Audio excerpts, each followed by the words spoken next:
Hey guys, it's Kirk Baltz in Los Angeles with the Actors Kitchen. I got some really exciting news.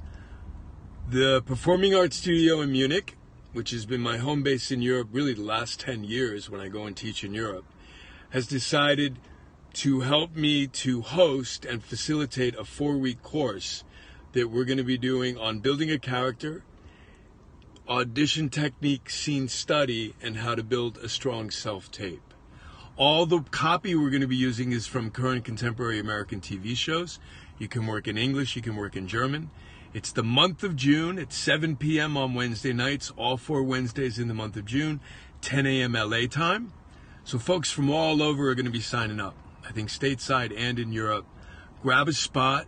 You have any questions, you can reach out to myself at the Actors Kitchen and come and join us. The thing that's really been on my mind lately is, with everything we have going on, how do we stay safe?